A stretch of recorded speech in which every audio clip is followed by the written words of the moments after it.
Welcome to the Lowcountry View of Hilton Head. My name is Earl Yates. I'm your host. And today, the topic of my show is a lovely, absolutely lovely, nonprofit organization by the name of Safe Harbor. Today, my guests, I have two lovely guests. The first, Emily Newman, who's a wonderful woman. You'll find out through the entire show that she does a lot more than she would let on to believe, but she's probably one of the top people in the company, which she doesn't specify to all of us what she does. Second, the young lady with all the hair over there, that's Libba Beerman.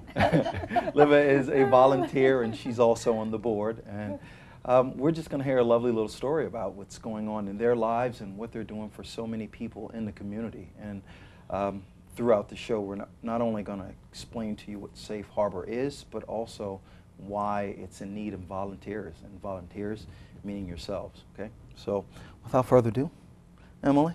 My cold hands. Oh, no, that's okay. Libba, how are we doing? Doing great. I know. Now, before we get to Safe Harbor, tell us a little bit about yourselves. Well, I am a retired public school teacher, and I live in Sea Pines, and I am a pretty average little big tennis player, okay? And for you, Libba? Well, I'm a South Carolinian, believe it or not. One of the rare breed here. And I've been here about 14 years and love being here, and worked for hospice for a while. And when I quit that, I felt like I needed to get going on something else, and found Safe Harbor. Absolutely. Yeah. Now, Safe Harbor, tell us about it, please. Well, it's actually Hilton Head Island Safe Harbor, because we didn't want to spread ourselves too thin. We only service the island community. And so we're Hilton Head Island Safe Harbor Incorporated. So we got our Non-profit. Yeah, we got our 501c3 back in November, what was it, 2009? 2010 it was. 2000. Oops. No, it was 9. It was 9. Yeah, we've been going now almost 2 years, yeah. So it's pretty neat. Yeah. Now with Safe Harbor, Hilton Head Safe Harbor, a lovely little invention of who? Well, I think actually Dr. Lynn Mulkey, the late Lynn Mulkey, was working with a group of people who were trying to, actually it was Together for Beaufort. They were trying to come up with ways to work with the aging population in Beaufort County. And Lynn sort of knew me, and I have friends down in Lawton Woods where Lynn lived, and she was looking for a seed. So I became the seed. She wanted to plant a seed, so she planted me. But I was already working with 3 or 4 or 5 good friends who were aging, getting macular degeneration, couldn't drive anymore, using their car to store their toilet paper and, that kind of thing. So I would drive their car, and then finally when they could give up their car, I would drive them in my vehicle and go visit with them, take them out to lunch, do different things with them. And actually, we did a little needs assessment back in March of 2009, and that's where we picked up some other people. I sent out letters to a lot of friends in Sea Pines, and we had an article in the paper which drew from everywhere, pulled in people from everywhere. And we met down at the Sea Pines Center, and we had about 80 people. And the Coalition for Aging in Place worked with us, and Lynn was a part of that, Lynn Mulkey. And from there, we, got some key people who were interested in the concept. And we found one of the biggest needs was transportation, but there were other needs too. And we don't want to just transport people, we wanted to do more. So we really become more neighbors, helping neighbors, and becoming actually friends with them. And that first meeting sold me. Yeah. There were a lot of men who replied that time too.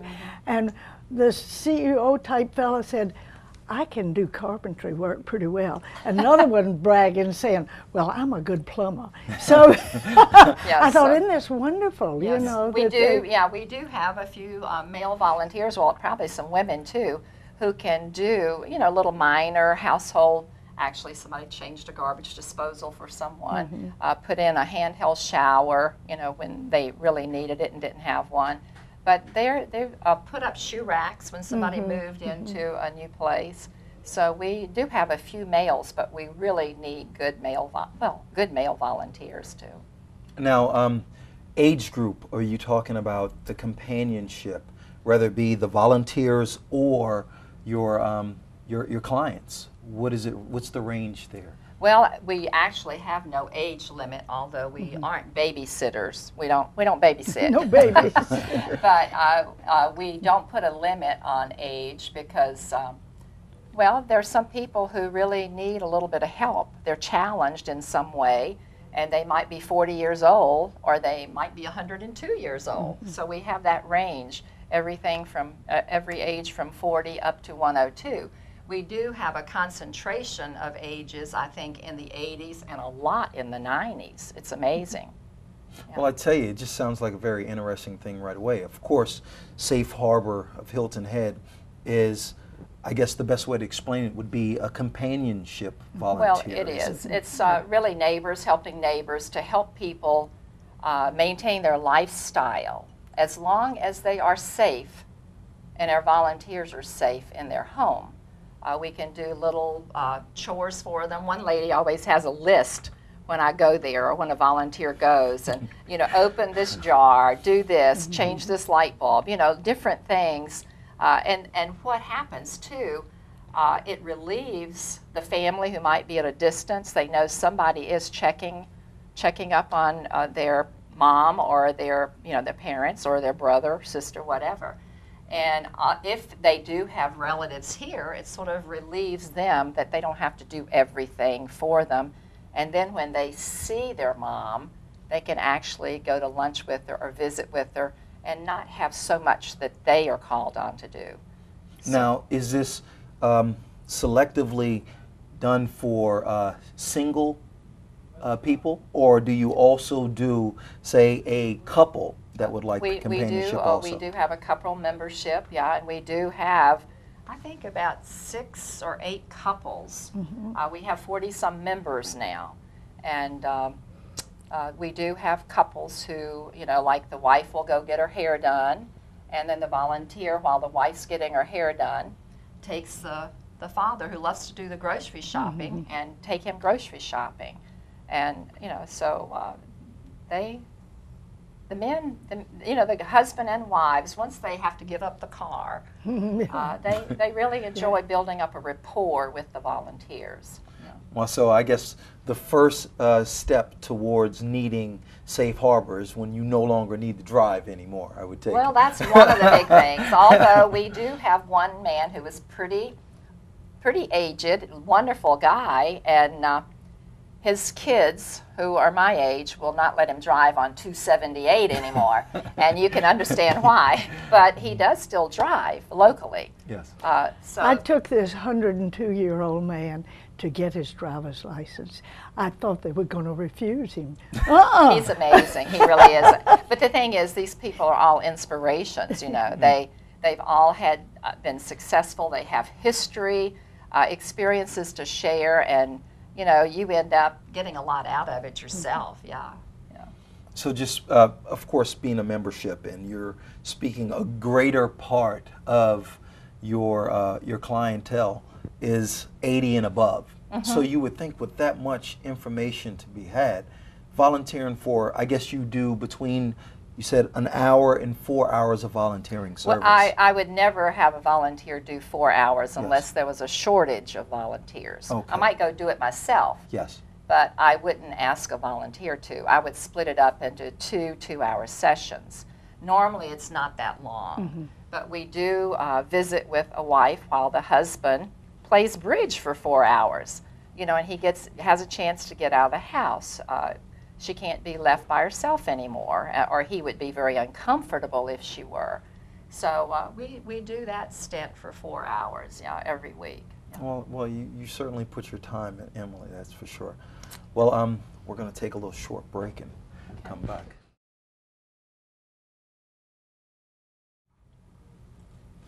Welcome back to Lowcountry View of Hilton Head. My name is Earl Yates. I'm your host, and still I have the same two lovely guests. I have Emily Newman and Libba Beerman. Libba is I would like to say, the top volunteer of. She is one. Yes, top volunteer. And I'm the vice president. And the vice Don't forget that. of Safe Harbor of Hilton Head, and of course Emily is one of the top executives of the nonprofit organization. We spoke in the first part of the show about Safe Harbor and what it is, and we've come to the conclusion, I guess. It's a nonprofit companionship volunteer service that offers, their time and efforts, as well as driving different clientele throughout the island to do different events. And basically you're spending a lot of time with different people, finding out their stories, listening to what they have to say, and enjoying them. And they get it all at the expense of Libba, which that has to be the best part of it all. Now, ladies, we focused the first part of the show on letting our viewers know what Safe Harbor is. But of course, one of the big reasons why you're here is to recruit volunteers, which is a very important thing, because you do such a great job. Of course, you now have a huge list of clientele that now need people. Now, how many days a week would you say one of your clients, or how many hours a week, I should say, would be better, do you have your volunteers spend with any one client? Probably two, or it might run into three if it's a doctor's appointment, because you never know how long you might be there. And sometimes you'll go to one doctor and they'll send you for lab work or something else, so you have to take them over to the hospital maybe to same-day surgery to get blood work done. So it varies. And people usually commit to, they'll say, I'm not available on Tuesday. One lady volunteers with another organization. Or they'll say, I'm only available on Thursdays. A lot of people play tennis and do other stuff, golf. And we're retired, we have a life. People who are young like you work. Yes. So we have people who are retired, who have a life, and you want them to have a life. You don't want them to begin to hate Safe Harbor because they're tied up in it all the time. So I'm the one who can. I want to speak to that because I am a volunteer, and she's wonderful. I feel so guilty sometimes when I have to tell her no. She won't let you feel guilty, and she always can find somebody else. It seems like if at the last minute or some, if she has book club, it's fine. Yeah, just tell me, that you have book club. Yeah, and the thing that's interesting too is it's not like some of the organizations. I've been involved in a couple where you can say I'm going to be available every Tuesday, and you go out and the kids are there, and you do that every Tuesday. You don't know when doctor's appointments are going to be, or when certain things are going to come up. Yes. So it requires versatility. Yeah. And I have one great volunteer, male volunteer, who'll say, I'll do 2 assignments a week. And, and he means it. And then if you're in a pinch, he will, pitch in and do another one. But most people, want to have and I want them to have their life. And, that's enjoy themselves and not feel tied down. I'm the only one who can be tied down right now. Well, I'll tell you, Emily is not going to say it, but I will say it. One thing that is required is a personality. I'll tell you a little short bit of information that's probably it's not tied directly to Safe Harbor. It's I'm sitting waiting for these lovely young ladies to come to the show, and in walks Libba, and she's like, I know you from somewhere. I've seen you just recently. You're David Young. No, I'm not David Young, but we did happen to spend an hour and a half together yesterday at the restaurant. So she has more personality than probably everybody else that we can volunteer. And that is probably the only requirement needed, is not only your time, but you have to have personality. Oh, mwah. Oh, come on. That's all I was looking for, really. Yeah. It's nice looking. Yeah. But yes, it's what's going to be the most enticing thing to those out there that are thinking about volunteering, that's going to bring them in and make Safe Harbor an expansion of LIBBA and yourself? I would say it makes you, as a volunteer, wake up every morning so thankful that you have your health and you're, that you're where you are in life, because you're so impressed and challenged by the people, the members that we work with. They are a blessing to us. People can be in so much pain, they never complain. I can't believe it. I go home and I talk to my husband, and I think he is beginning to feel the same way. He just cannot believe some of the challenges people face. And they get up every day with a smile, and eventually a smile anyway, and go about their day and are so positive. So how does it affect you seeing that? I tell you, I look at everybody the same. So I don't think, okay, this person has Parkinson's, this person has cerebral palsy, this person has emphysema. I just look at them as this wonderful person that I can be with and share things with. But it must make you feel good. It does, but that's not, I mean, my mother died when she was 57, and I was 36, and I didn't get to know my older mother. And everybody is, everybody is my parent, Yeah. I helped my dad, and he died at 88, of emphysema and congestive heart failure. And we were able to keep him at home. And my sister and I both pitched in and, did stuff with him. I would go up and stay 2 weeks and come back. Now, we don't do long-term things, but we do relieve the children, that somebody's checking. We're the eyes for the family. We're the eyes for the family. Very nice. And a volunteer, I think, has to like older people or like people who are challenged and positive. Yes. Yeah. So most people would think in a situation like this right offhand. You're saying you're volunteering and going into, say, an older community. As far as, well, actually in this case, it's not a community at all. It's most times someone's personal, private home. And you think, oh, it's older, but now it's a different light being shined on that subject, because you seem like, both of you, like every person there has such a wonderful story and is upbeat, which speaks a large volume of what's going on in your clientele. And they're comfortable in their home and probably safer. You uproot them from their home, and sometimes that has to happen. But, things change drastically when somebody has to be, go to a nursing home or a retirement community, although we do have some of our members who have moved to a retirement community, and we still work with them.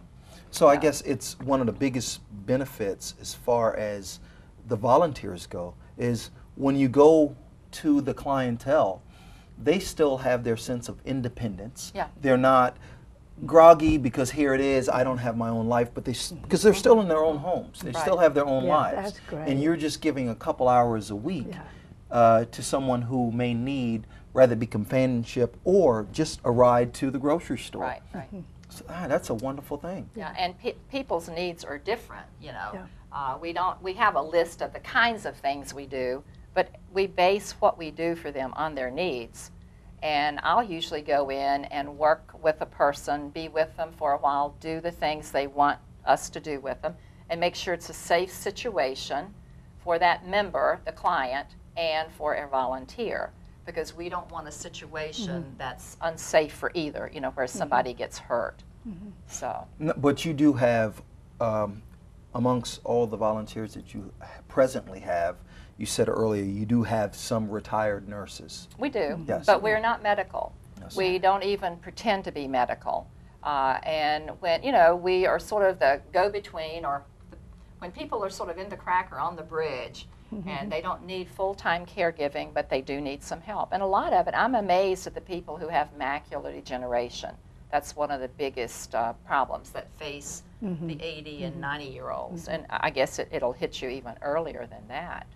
But no driving. No anymore. driving. And then you lose your independency. And it's hard. Well, but you have Safe Harbor of Hilton Head. And I think that's a wonderful thing, because you look at Hilton Head, and a large part of our community is, you know, retirement. So this is a great source of just not only information, but of happiness to know that you have companions out there. I want to say something. Absolutely, Libba. Say something. You take over the show if you need to. You almost did. I thought you were going to be the host for a second there, but you have your chance. Go for it, please. I'm sorry. I just want to speak to people who are out there that are aging, as I am, pretty close to needing to be a member rather than a volunteer. And I just think it makes you feel so good to be learning how to do this thing, you know, how to be old and needy. And it's so wonderful and relieves me so to think that there are people who are going to come do this for me, you know. That makes me feel real good. I hope not only myself, but our guests out there our viewers, I should say, have seen something that they think that they can give a hand, because in our community we all need to give back in some way, need to volunteer, whether it be with kids or our retirees here on Hilton Head. Find a way to give back. And with these young, lovely ladies, what better way to give back than to share your time with them. This has been Lowcountry View of Hilton Head. My name is Earl Yates, and my guests have been Libba Beerman, and we have Emily Newman, and they're from Safe Harbor of Hilton Head. And it's been a wonderful show. I hope you've enjoyed it as much as I have. Have a great day.